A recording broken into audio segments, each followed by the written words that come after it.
While there are only a handful of primary authors of the Book of Mormon, 150 different voices are heard throughout the text. These include the voices of God the Father, Jesus Christ, military officers, righteous and wicked kings, wives and mothers, and many others. Identifying and isolating these voices can provide new perspectives on its text.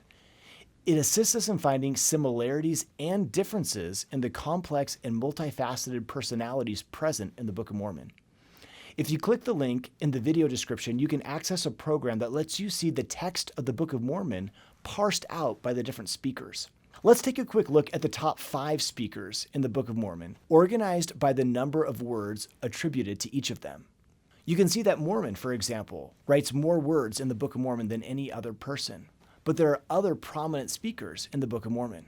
We could spend hours talking about each of these individuals, but today I want to share just one lesson I learned from carefully studying the words spoken by Jesus Christ in the Book of Mormon. You've probably noticed that in 3 Nephi 11, one of the major messages that the Savior gives to those present concerned baptism. Jesus said, "According as I have commanded you, thus shall ye baptize. And whosoever believeth in me and is baptized, the same shall be saved. And whosoever believeth not in me and is not baptized shall be damned." These are 3 of the 12 times Christ says baptize in this chapter. Now, here's what I think is really interesting. It's not just in this chapter that the Savior focuses on baptism.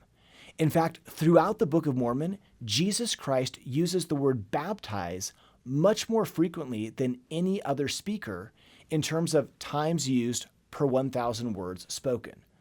Although Mormon uses the word baptize more than Jesus, he also accounts for way more words in the Book of Mormon than the Savior does.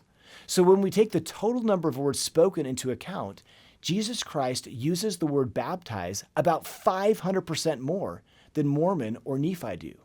This is something Jesus Christ really cares about. Now, some people might think that Jesus only uses the word baptize in 3 Nephi 11. But in fact, Christ's emphasis on being baptized is consistent in his use of the word baptize throughout the entire Book of Mormon. As you can see in this diagram, in 3 Nephi chapters 11 through 28, Christ speaks 9,694 words, and he says baptize 25 times, 2.58 times per 1,000 words spoken. Outside those chapters, he speaks 4,467 words.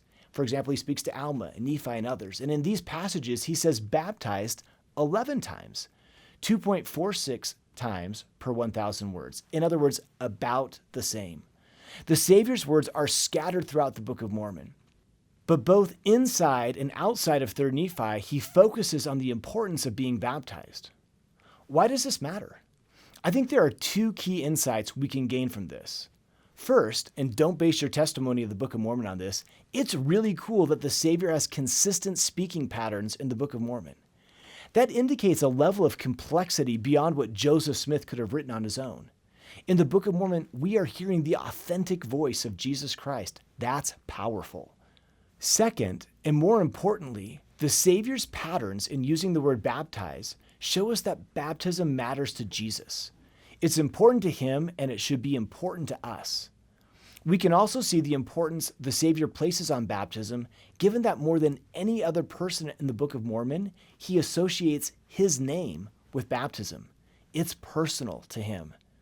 He has said, "Baptize in my name," and "Come unto me and be baptized."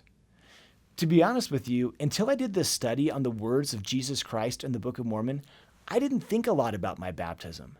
But ever since I've learned how significant baptism is to Jesus, my own baptism has become more significant to me. And I hope your own baptism feels a little more significant to you now. I also hope you'll click the link below and do your own study of what individual speakers in the Book of Mormon teach in the Book of Mormon. It's a really powerful way to study this Word of God.